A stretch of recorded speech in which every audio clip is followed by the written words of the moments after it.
1940년 5월 26일 당시 영국의 국왕인 조지 6세는 그날을 국가 기도의 날로 지킬 것을 전 국민들에게 호소했습니다. 영국은 유럽 프랑스를 지키려다가 군대를 발송했는데 독일군의 속도전에 밀려서 당하지 못하고 바다에 수장될 위기에 몰렸습니다. 이제 단 한 가지의 가능성은 던커크라는 항구를 통해서 영국과 프랑스 군인들을 철수시키는 방법밖에는 없었습니다. 그러나 그 가능성이 크지 않았습니다. 이미 던커크는 독일 전투기에 노출되었습니다. 지상에서는 롬멜 장군이 이끄는 펜자 기갑사단에 의해서 영국, 프랑스 연합 기갑사단은 거의 다 괴멸됐습니다. 어떻게 30만이나 되는 병력을 철수할 수 있겠습니까? 그래서 조지 6세는 라디오를 통해 전 국민에게 기도할 것을 호소했습니다. 왕과 수상, 국무위원들 모두 웨스트민스터에 모였습니다. 밖에서 기도하러 모인 영국인들로 장사진을 이루었습니다. 이전에 이런 일이 일찍 일어난 적이 없었습니다. 최악의 위기 상황에서 국민 모두가 간절히 하나님께 부르짖었습니다. 오늘 저와 여러분이 함께 읽은 이 시편 60편도 마찬가지입니다. 공동체가 하나님께 도움을 호소하는 기도입니다. 국가적인 재앙이나 전쟁 중에 하나님께 모여 부르짖는 기도가 바로 오늘 시편 60편의 기도입니다. 어쩌면 영국의 웨스트민스터 예배당에 모였던 것처럼 예루살렘 성전에 모였을지도 있습니다. 성전 건립 이전이었다면 성막 앞에 백성들이 모여 부르짖어 기도했을 것입니다. 주여 우리를 도와주소서, 우리를 불쌍히 여겨주소서, 우리에게 구원을, 우리에게 승리를 주소서. 이스라엘 군대가 패배했을 것입니다. 마치 영국, 프랑스 연합군처럼 패배했을 것입니다. 그래서 1절에 이렇게 고백하며 외치고 있습니다. 하나님이여, 주께서 우리를 버려 흩으셨고 분노하셨사오나 지금은 우리를 회복시키소서. 이스라엘 백성들이 적군에 흩어졌습니다. 버려진 것 같은 그런 느낌을 받았습니다. 전쟁에서의 심각한 패배를 경험했습니다. 그 패배가 국가적 재앙을 가져올 수도 있었습니다. 2절 말씀, 주께서 땅을 진동시키사 갈라지게 하셨사오니 그 틈을 기우소서. 땅이 흔들림이니이다. 토대가 없어질 것 같은 위기, 나라와 민족이 서지 못할 것 같은 절박한 위기 가운데 있었습니다. 그리하여 국민들이 비틀거립니다. 굳건하게 서지 못하고 쓰러질 것 같은 위태로움에 직면하게 됩니다. 3절, 주께서 주의 백성에게 어려움을 보이시고 비틀거리게 하는 포도주를 우리에게 마시게 하셨나이다. 이제 이런 위기 속에 소망이 있다면 오직 여호와 하나님 한 분밖에는 없습니다.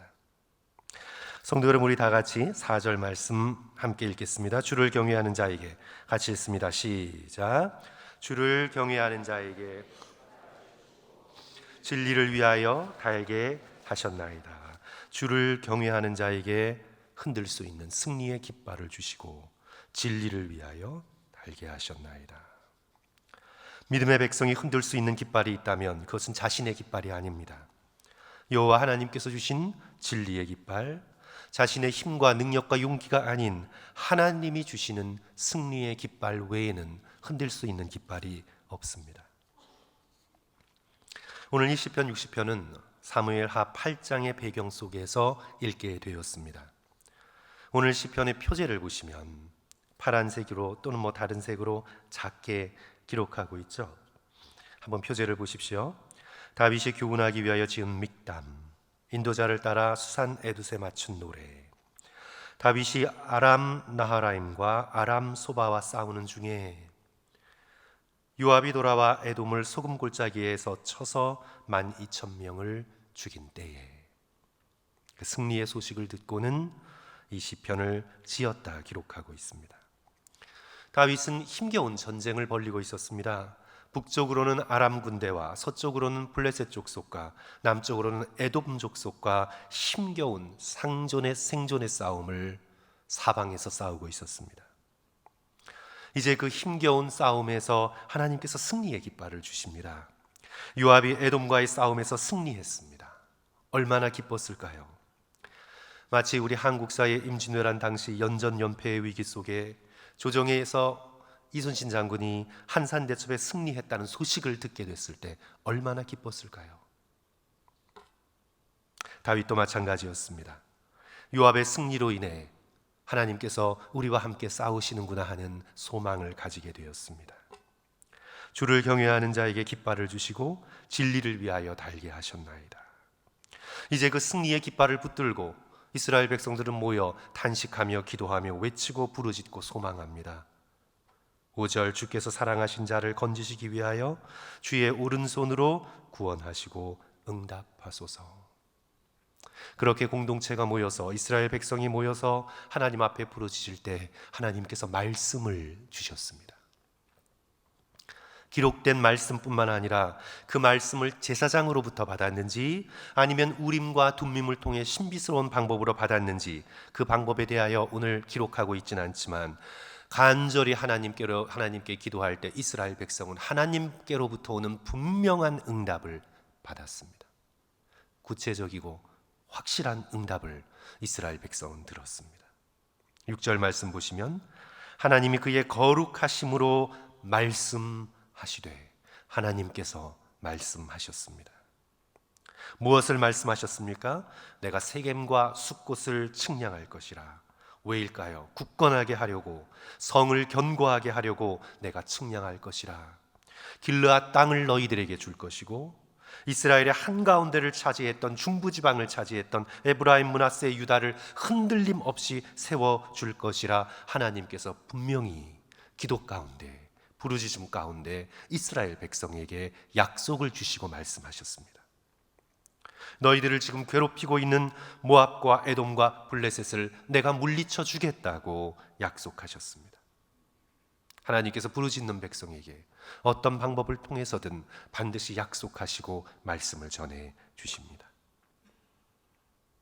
다윗을 비롯한 이스라엘 백성은 하나님의 이 약속의 말씀을 듣고 힘을 내어 싸움을 싸우려 합니다. 성도 여러분, 9절 다 같이 함께 읽겠습니다. 누가 나를 이끌어, 시작. 누가 나를 이끌어 견고한 성에 들이며 누가 나를 에돔에 인도할까? 물러서서 피할 것을 생각하지 않고 견고한 성에 들어가 전쟁하고 싸울 것을 결단합니다.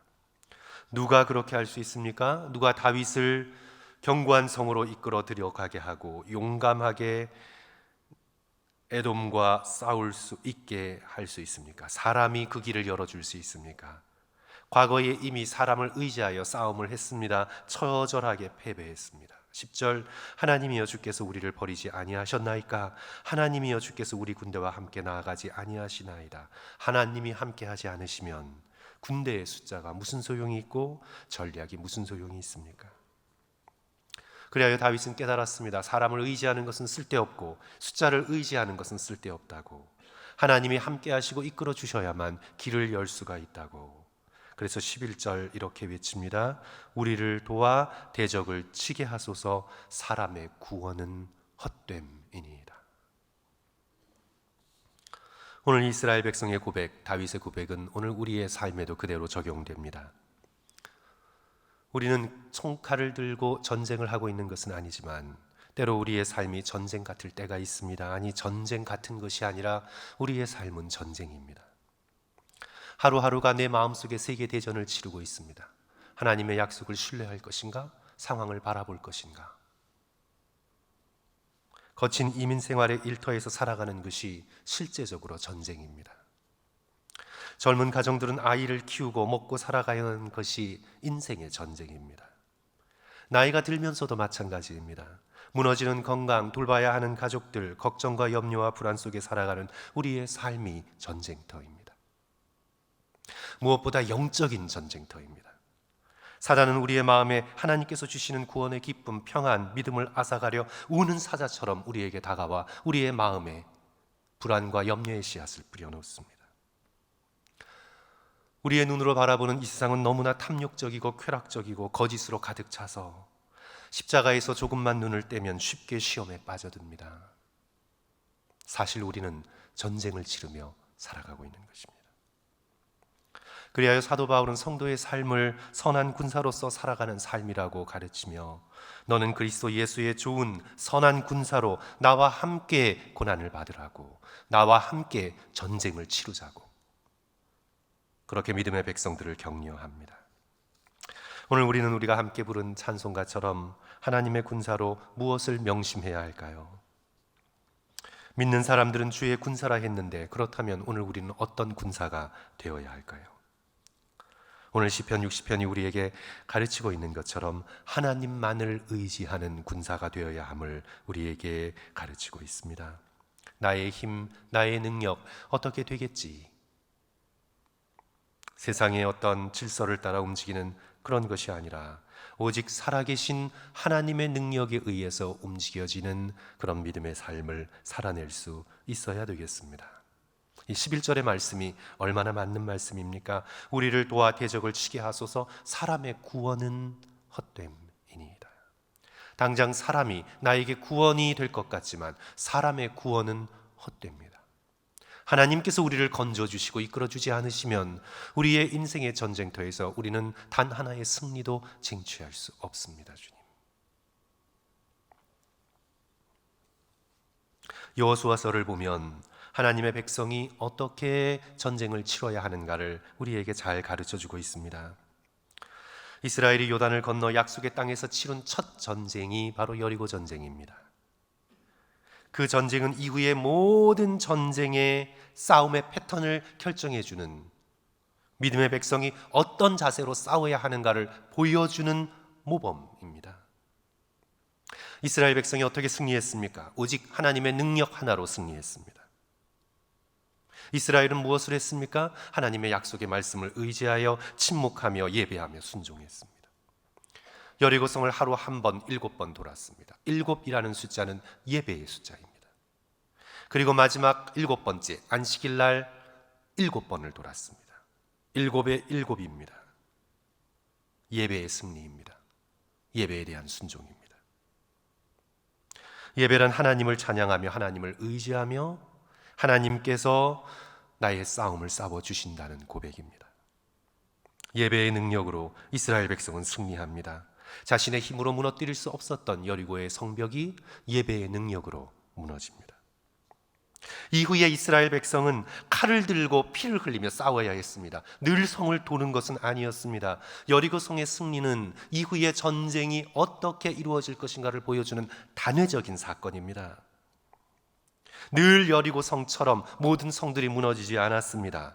하나님께서 무너뜨려 주심을 믿고 이제 이스라엘 백성은 자신의 칼을 들고 방패를 들고 믿음의 선한 싸움을 피 흘리기까지 싸워나가야 합니다. 그렇게 싸우고 있음에도 불구하고 언제나 예배드리는 마음으로, 언제나 침묵하며 하나님을 의지하는 마음으로, 늘 기도하며 예배드리며 일상의 싸움을 싸워나갈 때 하나님께서 승리를 주신다는 약속입니다. 그러나 이스라엘 백성은 아이성에서 패배했습니다. 그렇게 충성스럽던 여호수아도 자신의 전략을 의지하고 숫자를 의지할 때 철저하게 실패했습니다. 아이성 전투에서 그는 기도하지 않았습니다. 작은 전쟁이라고 얕잡아 봤습니다. 스스로의 힘으로 넉넉히 이기리라고 교만했습니다. 교만하여 패배합니다. 교만하여 예배드리지 않습니다. 교만하여 무릎 꿇지 않습니다. 오늘 우리는 이 세상 속에서 어떤 전쟁을 치르던 늘 겸손함으로 예배하며 오직 하나님을 의지하며 믿음의 선한 싸움을 싸워 나가야 되겠습니다.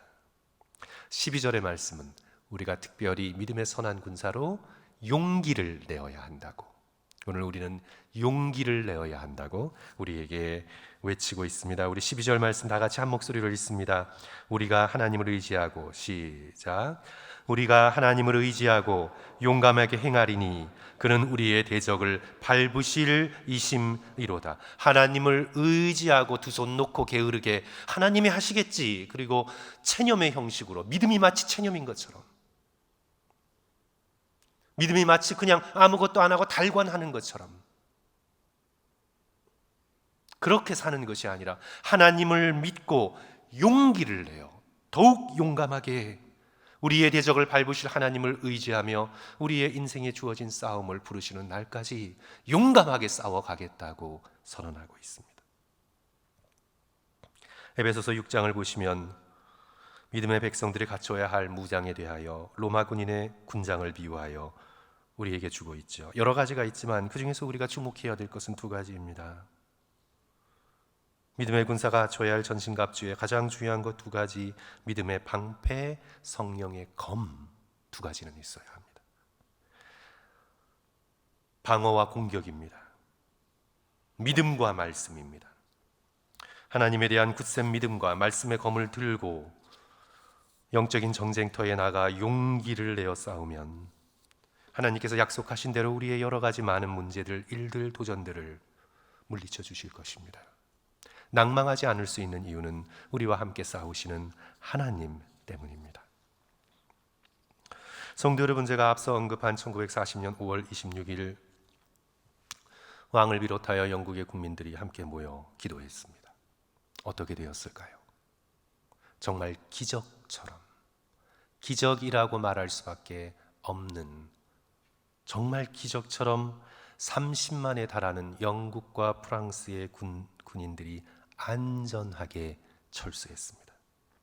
만약 이들이 거기서 괴멸되었다면 전쟁은 끝난 것이나 다름없는 상황이었습니다.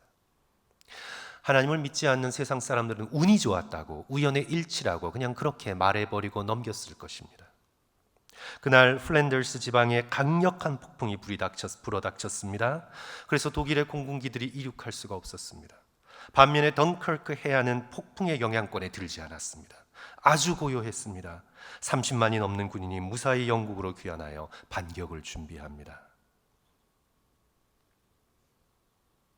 그리고는 6월 9일 그 모든 철수 작전이 성공적으로 끝난 후 조지 6세는 그날을 국가적 감사의 날로 정했습니다. 외칠 뿐만 아니라 이루어지신 것을 감사하며 다시 웨스터민스터 대예배당에 모였습니다. 그날 그들은 시편 124편으로 하나님께 찬양을 올렸습니다. 이스라엘은 이제 말하기를 여호와께서 우리 편에 계시지 아니하셨더라면 우리가 어떻게 하였으랴. 사람들이 우리를 치러 일어날 때에 여호와께서 우리 편에 계시지 아니하셨더라면 그때 그들의 노여움이 우리에게 맹렬하여 우리를 산채로 삼켰을 것이며 그때 물이 우리를 휩쓸며 시내가 우리 영혼을 삼켰을 것이며 그때에 넘치는 물이 우리 영혼을 삼켰을 것이라 할 것이로다. 우리를 내주어 그들의 이에 씹히지 아니하게 하신 여호와를 찬송할지로다. 우리의 영혼이 사냥꾼의 올무에서 벗어난 새같이 되었나니 올무가 끊어짐으로 우리가 벗어났도다. 우리의 도움은 천지를 지으신 여호와의 이름에 있도다. 사랑하는 성도 여러분, 하나님을 늘 의지하며 용기를 내어 우리에게 주어진 믿음의 선한 싸움을 끝까지 싸워가시며 여호와 하나님으로 우리의 승리의 깃발을 삼는 저와 성도들 되시기를 주님의 이름으로 간절히 축원합니다.